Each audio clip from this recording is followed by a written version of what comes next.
Oh my gosh les amis! Aujourd'hui j'aimerais vous partager quelque chose que tout le monde connaît, mais j'ai pu remarquer que même moi, ça m'arrive même de ne pas bien l'appliquer. Donc je pense vraiment qu'il y en aura beaucoup qui se retrouveront dans le même cas. Mais avant de vous révéler ce que c'est, bande de petits chenapans, nous allons jouer à un petit jeu. Essayez de deviner par vous-même sur ces deux exemples. Donc voici la première exemple. Oh my gosh! Donc voici le premier exemple.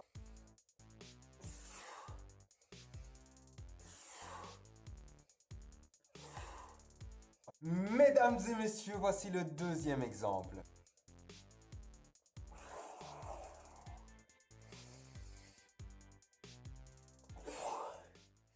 Alors, est-ce que vous avez trouvé?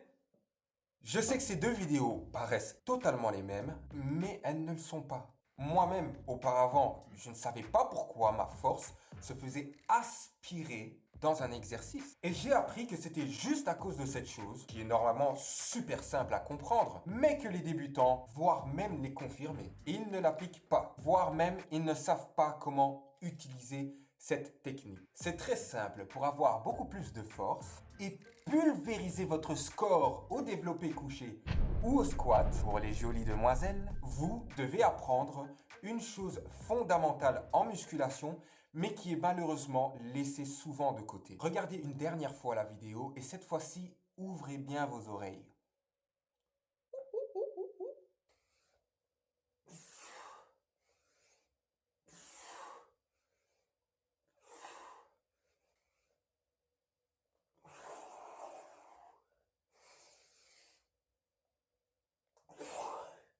Et je pense que maintenant, vous avez peut-être compris que ce qui va vous permettre de réussir à vous surpasser, dépasser un moment de stagnation, c'est votre respiration. Et contrairement à ce que la majorité des gens pensent, la respiration en musculation est une technique qui s'apprend. Il y a trois choses simples à savoir sur la respiration en musculation. La première chose, c'est que vos muscles sont au maximum de leur puissance quand vous bloquez votre respiration. Deuxième chose, ils sont un peu moins forts lorsque vous expirez. Et la troisième et dernière chose, au moment de l'inspiration, c'est là que vos muscles sont le plus faibles. Vous pouvez faire le test à la maison en faisant des pompages et vous verrez que quand vous bloquez votre respiration, vous êtes beaucoup plus fort ou plus forte. Mais que lorsque vous expirez l'air pendant la phase de contraction, dont lorsque vous poussez, vous allez voir que ça sera beaucoup plus difficile de terminer vos séries et vous en ferez beaucoup moins. Il est bon de savoir que le blocage de la respiration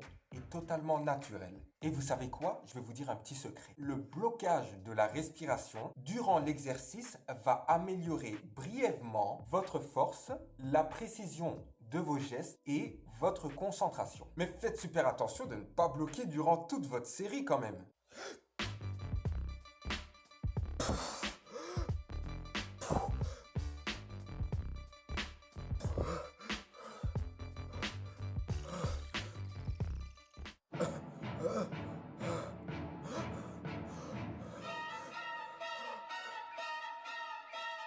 Attention les amis, même si on sait qu'aujourd'hui nous avons appris que le blocage de la respiration, ça nous permet d'avoir beaucoup plus de force, j'ai appris qu'il y avait quand même deux petits points auxquels il faudrait jeter un œil. Premier point, au moment où vous bloquez votre respiration, vous mettez une certaine pression sur votre cœur. Vous l'avez compris, votre cœur va être écrasé par la pression qui sera provoquée par le blocage de votre respiration. Cela ne fera pratiquement rien aux personnes qui rayonnent de santé, mais par contre, chez les personnes qui sont sensibles du cœur, il est préférable, avant de commencer la musculation, d'aller voir un spécialiste, un cardiologue, pour pouvoir bloquer, les amis, bloquer. Le deuxième point, les amis, est le plus important. Lorsque nous bloquons notre respiration, c'est vrai que nous avons beaucoup plus de force. Mais qu'est-ce qui se passe lorsque on bloque beaucoup trop longtemps? Eh bien, on s'asphyxie. On s'asphyxie.